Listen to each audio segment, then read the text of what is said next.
Après qu'il soit lié au gemme, je veux bien, mais je sais pas, il y a un truc bizarre, c'est que Oda lui-même a confirmé dans le dernier SBS là que le fruit de Bonnie c'était le Toshitoshinomi, donc le fruit de pouvoir manipuler l'âge à sa guise. Par contre, le fait qu'elle rende jeune Vegapunk et que deux Vegapunk sortent des espèces de bonbons là, je pense que je sais pas qui croire. Oda, ça se peut qu'ils nous mettent encore une feinte et que le SBS ce soit pas la vérité entre guillemets et qu'il y aurait d'autres trucs derrière.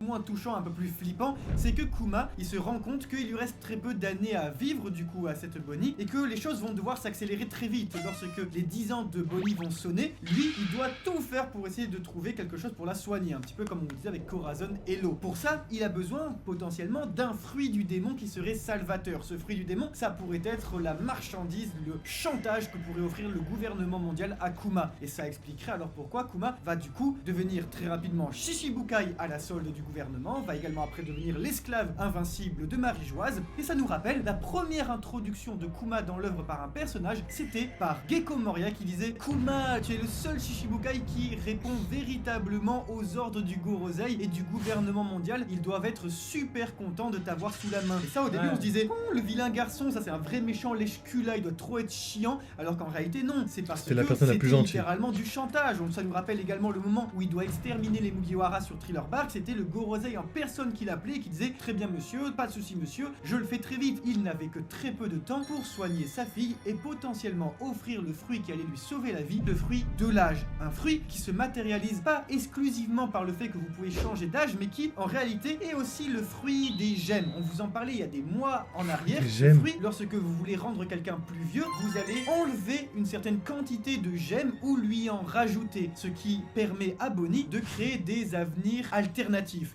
Un avenir où d'un coup elle va pouvoir être très musclée. Un avenir où elle peut rendre des soldats de la marine très vieux. Mais attention, c'est pas Garp ou Riley, hein, c'est vraiment le vieux avec sa canne tout tremblant. Et ben là, du coup, on imagine qu'elle lui a enlevé une certaine quantité de gemmes. Ce que Ok, vous oui, avez c'est vrai. expliqué il y a plusieurs mois de cela. Et du coup, le fruit de Bonnie, c'est toujours très cocasse, hein, c'est comme Big Mom qui a tous ses enfants qui sont liés à la bouffe, serait donc lié aux gemmes, aux pierres précieuses. Et c'était le compliment que lui avait fait son papa au tout début. Ça, c'est pas une malédiction, c'est un véritable petit bijou finalement. Après qu'il soit lié au gemme, je veux bien, mais je sais pas, il y a un truc bizarre, c'est que Oda lui-même a confirmé dans le dernier SBS là que le fruit de Bonnie c'était le Toshitoshinomi, donc le fruit de pouvoir manipuler l'âge à sa guise.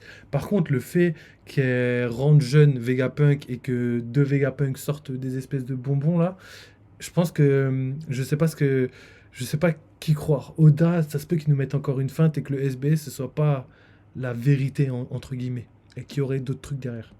C'est-tu Saphir. Mais finalement, en étant sauvé grâce aux fruits de l'âge, Bonnie a dû voir le petit bijou que son père aimait tant disparaître. Alors, simplement ce qu'elle a fait, c'est qu'elle l'a remplacé par un véritable bijou, un piercing qu'elle a mis en souvenir et en mémoire de son père. Et ça, je vais pas vous mentir que depuis 2009, waouh. C'est un truc de fou dans ce chapitre quand Kuma il pose ses gros doigts là sur sa joue et qu'ils disent regardez, regardez, d'ailleurs aux deux poteaux de Bonnie qui étaient déjà sur sa Baudi et qui disent regardez là C'est ouf. sous son œil il y a de la saphir. Ça m'a fait un tilt trop bizarre parce que je me suis dit mais elle a toujours eu un truc sous l'œil. J'ai tout de suite vérifié et j'ai vu quoi? C'est vrai, son piercing. Je vous jure, je trouve ça trop émouvant. Je trouve ça trop émouvant de savoir que même si c'est peut-être un retcon ou peut-être que si tout était prévu depuis le départ, que Eiichiro Oda arrive à petit mettre les pièces du puzzle dans l'ordre et nous dire que ce piercing là c'est tout simplement parce que son papa lui avait fait un compliment et qu'il l'a trouvé joli.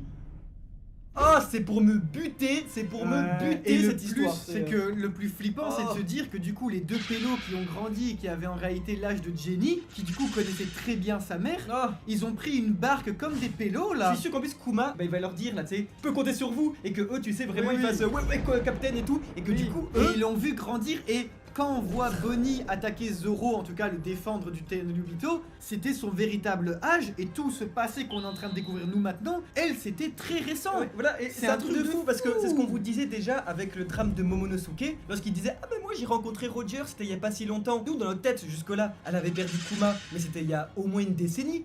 Non, c'était il y a quelques mois. On sait qu'elle va être avec le gouvernement mondial là. Pour elle c'est tout récent. Jewelry Bonnie a 12 ans. c'est ouf. Ok, donc là on va passer à la partie la plus, je dirais, intéressante. C'est celle qui est liée à Dragon. Là ça va pas blaguer.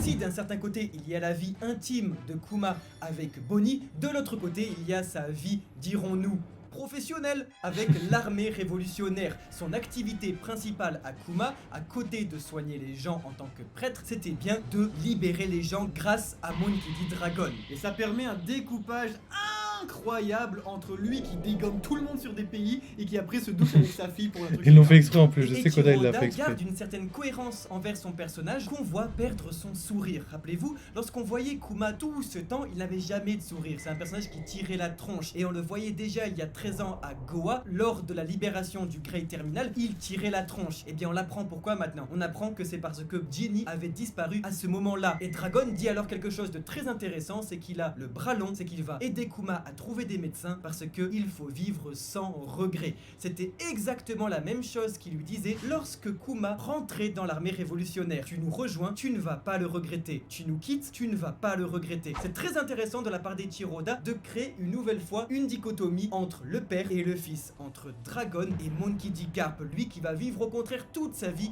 avec le regret. Et bien je pense que Dragon, lui, n'a jamais voulu suivre son père, de dire non mais je vais pas aider les dragons célestes, je vais pas voir Ace mourir devant les yeux, moi j'agis, moi je ne fais pas comme les autres, moi je sauve le monde, moi je refuse que les gens vivent avec des regrets. Et ce qui est d'ailleurs très beau, c'est que on pourrait se dire, mais c'est quand même bizarre, il quitte l'armée révolutionnaire, Dragon fait quelque chose. Mais non, c'est parce que lui, il ne peut que lui-même le comprendre. C'est lui qui a quitté la marine. Et alors, attendez de voir la scène où Garp va lui dire, mais reste dans la marine et tout ça. Enfin, genre, ça va être déchirant. Et que pourtant, c'est lui qui a quitté une institution parce qu'il ne veut pas avoir de regrets. C'est pourquoi, si quelqu'un veut quitter sa propre institution à lui, il va pas le retenir et va lui dire, c'est normal, c'est bien de ne pas avoir de regrets. Également, sur Monkey D. Dragon, on note deux choses importantes. Premièrement, le logo des révolutionnaires a adopté son ton final, à savoir qu'avant on avait cette sorte de tri-râteau chelou qui est toujours le même, mais attention, prend cette fois la forme d'une mâchoire de dragon. Et enfin, la seconde chose, c'est que lorsqu'ils sont à Goa, cette fois, c'est la touche de trop, je vous le dis, on vous répète quelque chose qu'on vous répète depuis des mois, mais on insiste à chaque fois qu'il y a une nouveauté, d'accord? C'est bon. Regardez le bateau.